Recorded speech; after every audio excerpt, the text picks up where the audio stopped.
Esmeralda despertó en aquella extraña habitación. Se encontraba bastante confundida, se sentía mareada y al momento de recordarlo todo pensó que había tenido la más horrible de las pesadillas, pero, lastimosamente para ella, su suerte estaba escrita.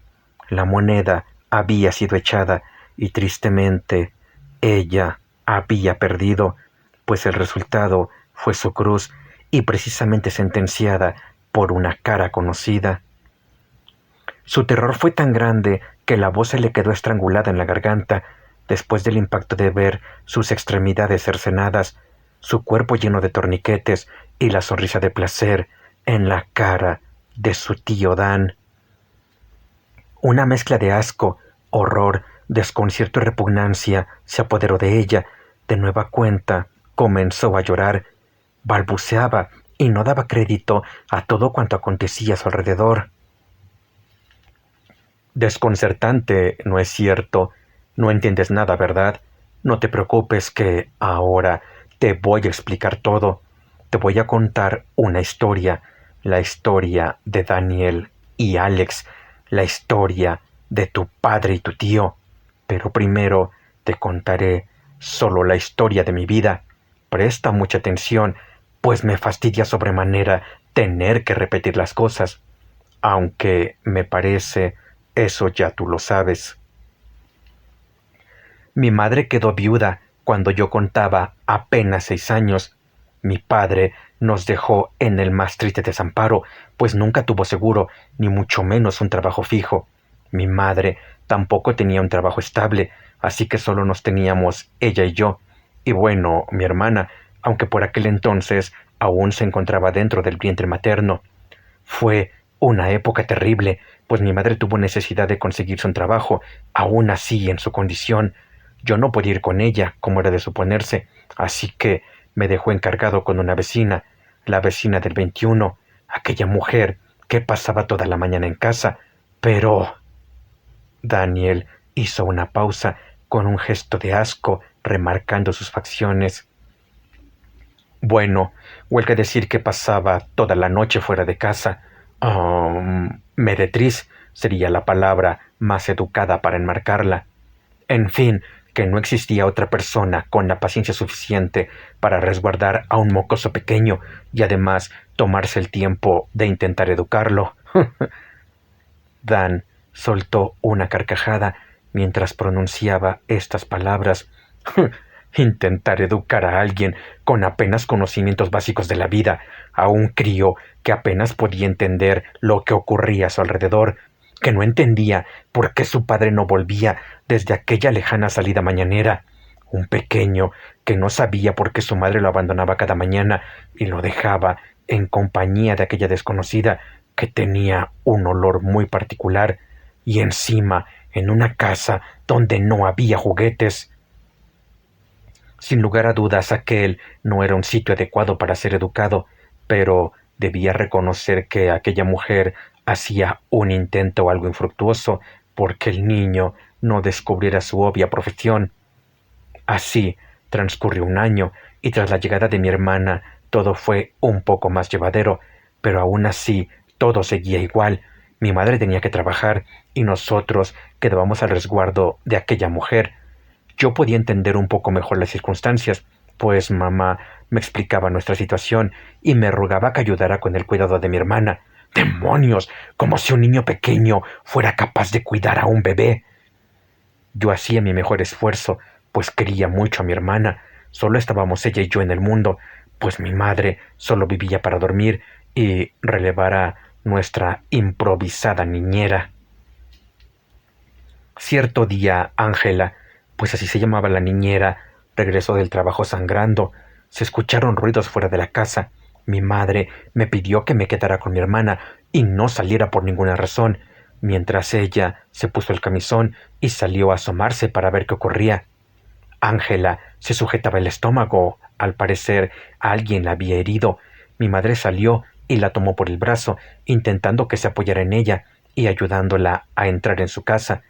Pero en ese momento llegó un automóvil, frenó con tanta fuerza que las llantas humearon por la fricción. Del interior del auto bajó un hombre. Al parecer, alguien lo había golpeado y arañado, pues llevaba la cara marcada y sangrando, y en su mano sostenía una navaja que brillaba a la luz de la luna. Mi madre se quedó quieta, como de piedra, mientras el hombre se acercaba a ellas, gritando y empuñando aquella navaja y señalándolas con la misma. «Maldita perra, vas a pagar por lo que hiciste. Nadie me ataque y maltrata y se va como si nada». «Pero si me has clavado esa navaja, maldito infeliz», le gritó Ángela. «Eres una maldita perra, pero hasta que llegó tu jodida vida, verás lo que es meterse conmigo». El hombre estaba tan furioso que lanzaba espuma por la boca. Lanzó un golpe que fue a estrellarse con la mandíbula de mi madre, la aventó y hundió nuevamente la navaja en las costillas de Ángela. Ella lanzó un fuerte alarido y yo me puse a llorar mientras él le gritaba: «Así se ajustan las cuentas en este mundo, maldita zorra miserable». Al escuchar todo el alboroto, los vecinos también salieron a ver qué ocurría y prestar ayuda a la mariposa, pues así era como ellos apodaban a Ángela. Como ya habrás podido imaginarte, el lugar donde vivía no era precisamente una zona residencial. Un vecino salió con un arma de fuego y apuntando al hombre le dijo que la dejara en paz, aunque definitivamente era demasiado tarde. El tipo se volteó y estaba tan perdido que se abalanzó sobre mi vecino, el cual sin pensarlo dos veces le soltó un disparo que fue a dar directamente a su pecho. El hombre cayó desvanecido y entonces comenzaron a escucharse las patrullas a lo lejos. Las vecinas comenzaron a reunirse en torno a la mariposa, mientras otras atendían a mi madre y una de ellas venía a abrazarme, justo en el momento en que mi madre me descubría parado junto al marco de la puerta, bañado en llanto y con las manos completamente temblorosas. Pero definitivamente aquel día algo había despertado en mi interior. A partir de aquella experiencia, mis juegos y actividades comenzaron a cambiar drásticamente. Ya no solo eran las invenciones infantiles de un niño pequeño, sino que cada vez era más frecuente escuchar palabras como perra, castigo, zorra, maldita, e incluso comencé a emplear un clavo que me encontré tirado un día y que utilizaba para perforar a mis muñecos, algo así como una especie de navaja improvisada. Mi madre terminó por darse cuenta y me prohibió seguir con esos juegos, me castigaba los juguetes, me dejaba sin dulces o golosinas, me castigaba la televisión, en fin, todo lo que un niño adora, y me pedía que dejara de inventar este tipo de cosas y de imaginar tantas circunstancias agresivas y violentas, pero nunca sin explicarme cuál era el problema.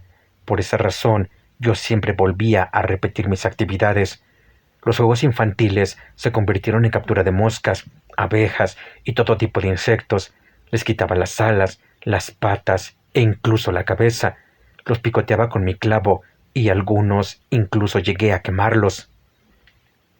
El tiempo transcurrió y mis actividades se fueron normalizando. Mi mundo se fue transformando poco a poco, pero al mismo tiempo mi carácter se fue agriando y todo giraba en torno al castigo y lesiones físicas. Incluso comencé a perseguir al gato de los vecinos, que siempre se metía a nuestra casa y hacía un desorden nocturno en nuestro patio, razón por la cual a mi madre no le molestaba que lo persiguiera, le aventara agua, lo llegara a patear e incluso lo golpeara con la escoba y su cinturón cada vez que lo tenía a mano, lo cual a mí me permitía desahogar ese sentimiento que cada mañana acudía a despertarme. Pero no todo quedaría así. Mis encuentros con Max, pues así se llamaba el gato siamés del vecino, fueron más frecuentes, tan frecuentes que incluso le colocaba comida para que éste acudiera a mí.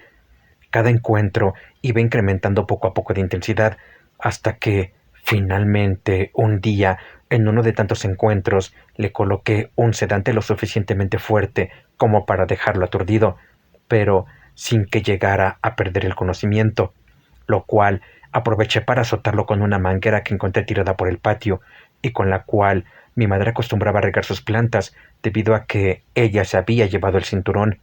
El gato maullaba, pero sin demasiada fuerza, debido a su estado de semi-inconsciencia. Entonces dejé a un lado la manguera, tomé mi clavo multiusos y comencé a propinar sendas laceraciones por todo su cuerpo, hasta que al fin conseguí mi objetivo, es decir, hacerlo sangrar. Para ese entonces el gato comenzaba a salir de su letargo y respondió con algunos arañazos hacia mi persona. Esto me enfureció, le di una patada a un costado con todas mis fuerzas y el gato salió enviado hacia un lado. Acto seguido, tomé nuevamente la manguera, la coloqué alrededor de su cuello y la sujeté firmemente, escuchando cómo poco a poco el gato dejaba de maullar, se desvanecía y al final quedaba inerte entre mis manos. Una vez pausada mi euforia, me descubrí con un cadáver del cual ahora no sabía cómo deshacerme, de tal forma que hice lo único que mi cerebro infantil me alcanzó a indicar. Metí al gato dentro de una bolsa negra, le eché toda la basura que se encontraba en nuestro basurero y acto seguido la amarré, confiando en que mi madre no notara el extraño peso de la bolsa. Pero, desafortunadamente, la vida me tenía una desagradable sorpresa reservada, pues quiso el destino que ese día mi madre tropezara con la bolsa, desgarrándola por un costado y vaciando ineludiblemente su contenido. Al instante, mi madre dio un grito harto sonoro, mezcla de horror, asco e incredulidad. Se acercó al catatónico cuerpo del gato, se estremeció y acto seguido clavó su mirada de inmediato en mí. Yo no sabía qué hacer, cómo reaccionar, ni mucho menos cómo reaccionaría ella. Pero, extrañamente, al ver el cadáver del gato ahí tirado, maltrecho y tieso como una piedra, me sentí dichoso. Sin duda alguna, aquella era una obra que me hacía sentir orgulloso y calmaba mi ansiedad, pues sin lugar a dudas el gato había recibido un justo castigo por el desastre provocado en el patio, pero sobre todo por su agresión y los arañazos que me había infligido. Mi madre me tomó por los hombros, me sacudió al mismo tiempo que me insultaba y me decía: ¿qué hiciste, pinche chamaco? ¿Cómo se te ocurre? Eres un maldito enfermo. ¿Cuántas veces te he dicho que dejes en paz a los animales, que te pongas a estudiar y dejes ese maldito clavo? Dámelo, que no quiero saber más de sus estupideces. Ven para acá. Me tomó por el brazo, tomó el clavo y comenzó a picarme con él, pero sin llegar a lesionarme. ¿Te duele? ¿Te molesta? ¿Crees que es bonito? ¿Crees que alguien lo puede disfrutar? ¿Piensas que es gracioso? ¿Te gusta? Mi madre me preguntaba al mismo tiempo que continuaba con las punzadas. Para mí era algo tan fuera de lo común, pues ella nunca me había tratado así. Pero aquel día en verdad se puso furiosa. Tenía las mejillas completamente rojas e incluso los ojos llenos de lágrimas. ¿Por qué? ¿Por qué me haces esto? ¿Por qué me haces sentir así? ¿Crees que soy una mala madre? ¿Piensas que no te he dado lo que necesitas? ¿Acaso me odias? ¿Por qué te comportas así? ¿Por qué la vida me trata así? ¿Qué cosa he hecho mal? Mi madre no cabía en sí, no dejaba de llorar, me sujetaba fuertemente el brazo, sentía la presión de su mano en mí, su coraje retenido durante tanto tiempo salió a flote.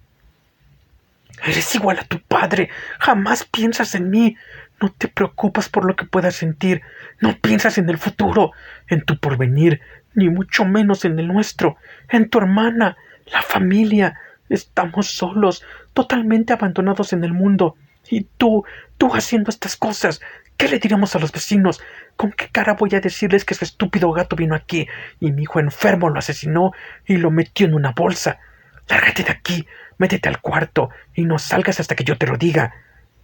Mi madre era un mar de lágrimas. Enfermo, enfermo, enfermo.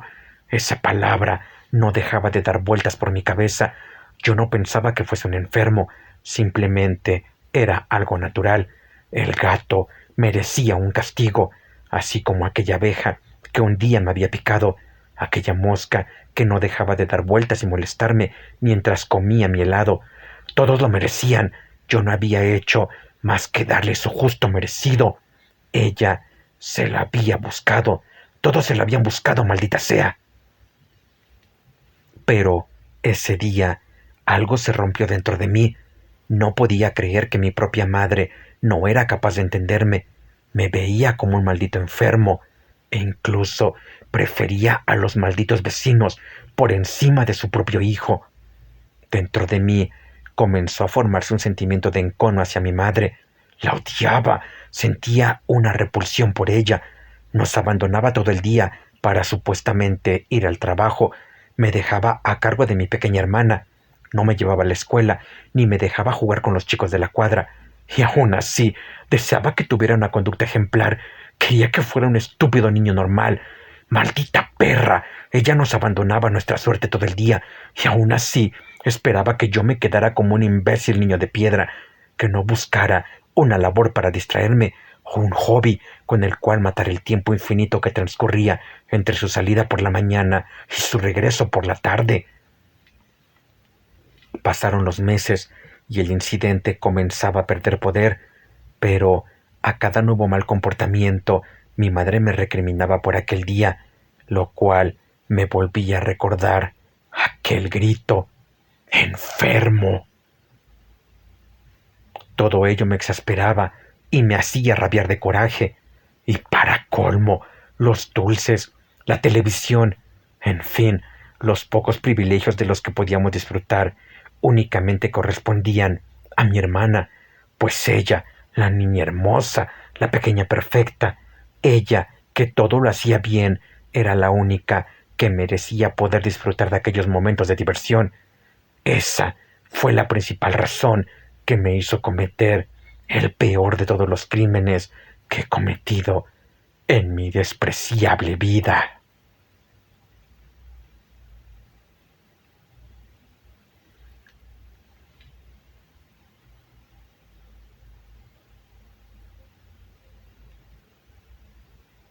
Capítulo 8. Hace 2 días.